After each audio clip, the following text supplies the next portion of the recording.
कर्ता मान्य गणेश बहादुर विश्वकर्मालाई मान्य सभापति गणेश पराजुलीले जवाब दिने क्रममा स्वीकार्नु भएको बाहेक आफ्नो संशोधन फिर्ता लिन चाहनुहुन्छ भने फिर्ता लिन समय दिन्छु।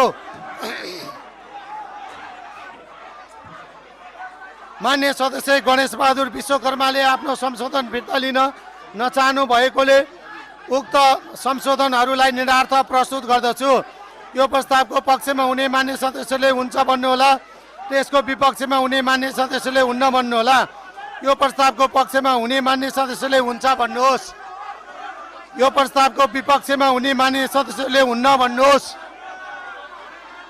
हुन्न भन्ने पक्षका मान्य सदस्यहरूको बहुमत भएकोले मान्य गणेश बहादुर विश्वकर्माले पेश गर्नुभएको संशोधन बहुमतले अस्वीकृत भएको घोषणा गर्दछु।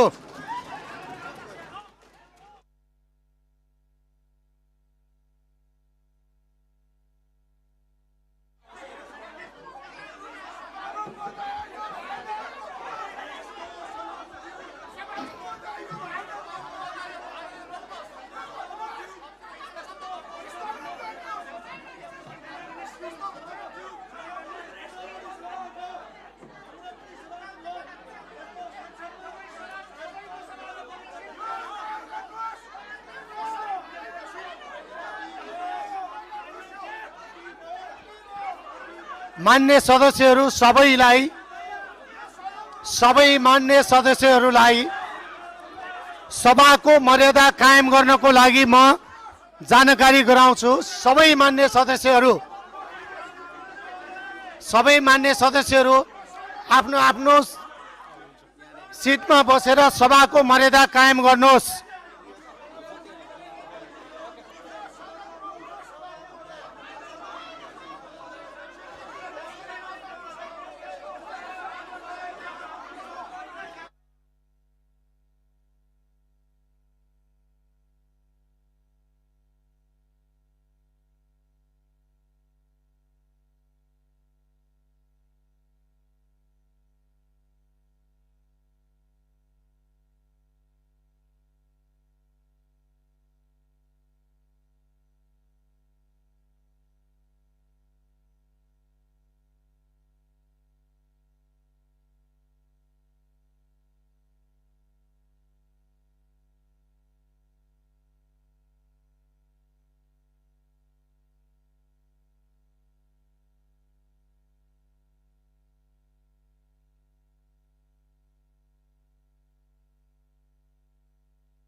मान्य सदस्यहरू, यो बैठक आजै 15 मिनेटको लागि स्थगित हुन्छ।